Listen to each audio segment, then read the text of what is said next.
Hoy conoceremos la historia detrás de tres mujeres que el CJNG marcó de formas completamente distintas. A la primera la formó, la hizo sicaria, le dio rango de mando y la convirtió en una de las responsables de la masacre de 13 policías en Michoacán. A la segunda intentó matarla el día de su boda. Vestida de blanco, en el altar de una iglesia en Guanajuato, sobrevivió a una balacera del CJNG que sí mató a su esposo. Y detrás de ambas hay una tercera historia, la de una organización rival, el Cártel del Golfo, fragmentada en facciones que el CJNG ha aprovechado para infiltrarse en territorio que no era suyo.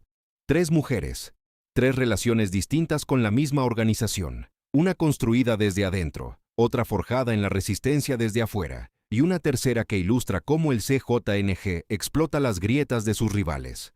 Tres formas de entender el mismo cártel, desde el lado de las mujeres que lo vivieron, lo combatieron o cayeron por su causa.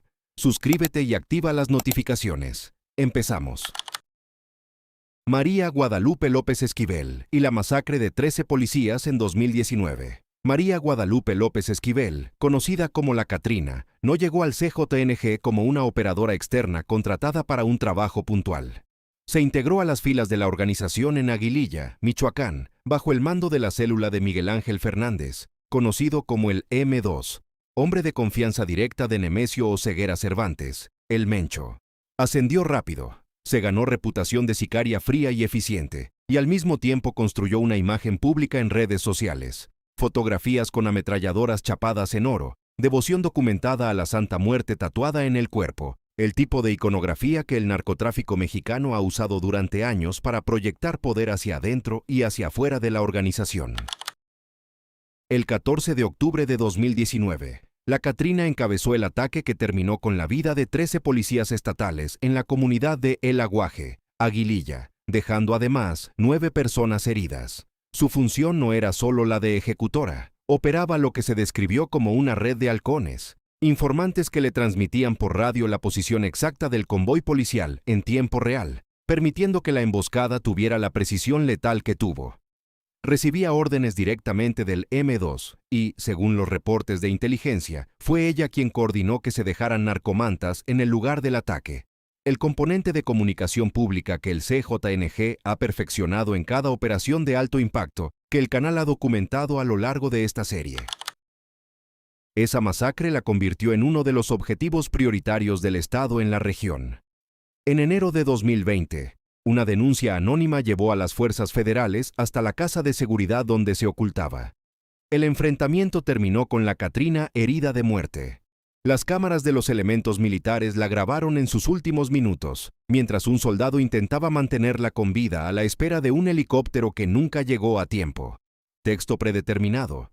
Su caso es, hasta hoy, uno de los ejemplos más documentados de cómo el CJNG integra a mujeres en roles de mando operativo directo, no solo administrativo o financiero, sino de comando armado en el terreno.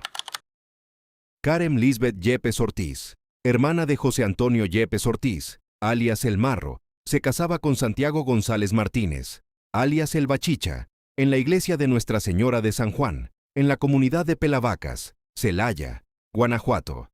La ceremonia parecía una tregua momentánea en medio de la guerra que desde 2017 enfrentaba al Cártel de Santa Rosa de Lima contra el CJNG, por el control del corredor conocido como el Triángulo de las Bermudas, la zona de Guanajuato donde se concentra el robo de combustible a los ductos de Pemex. No hubo tregua. 3 vehículos se detuvieron frente a la iglesia.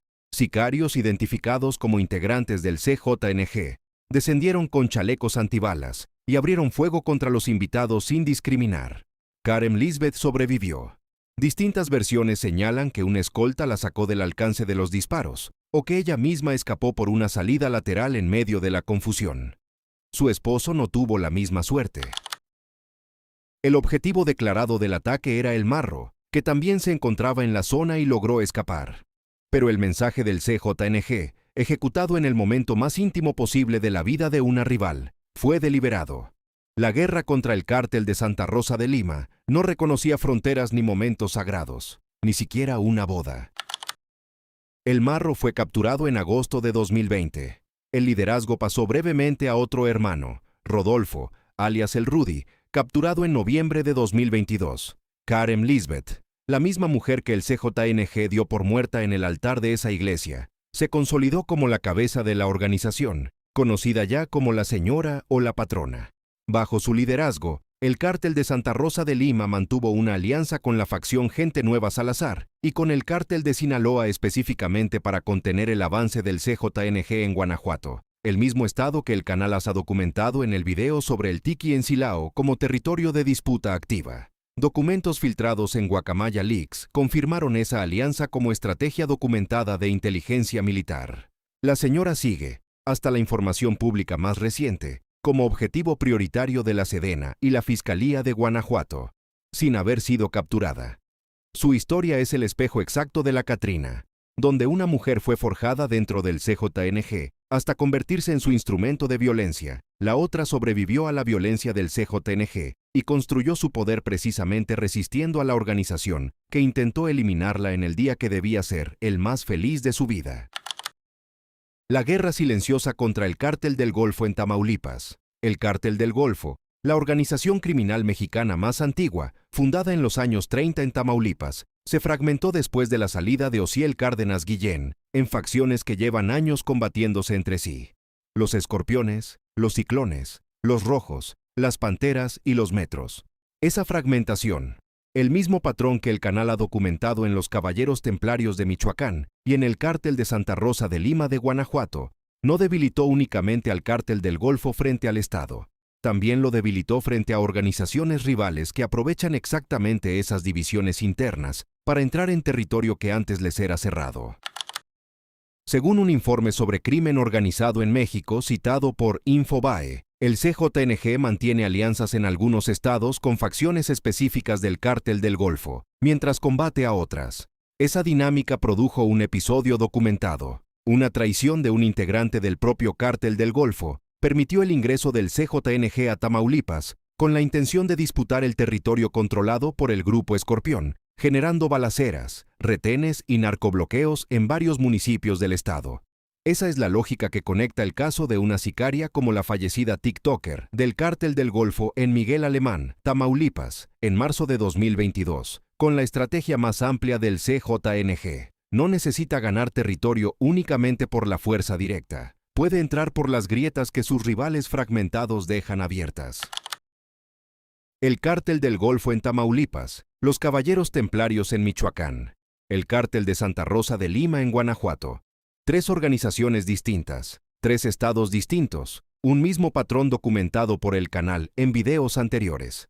Cuando una organización rival se fragmenta internamente, el CJNG no solo espera a que se debilite, activamente explota las traiciones, las facciones enfrentadas y los vacíos de mando para insertarse en el territorio. Las mujeres que aparecen en cada uno de esos frentes, como sicarias formadas desde dentro, como líderes que resisten desde afuera, o como víctimas de las disputas entre facciones, son la evidencia humana de una estrategia territorial que el CJNG ha aplicado de manera consistente en al menos 3 regiones distintas del país. La Catrina, formada por el CJNG, hasta convertirse en la mano que coordinó la muerte de 13 policías.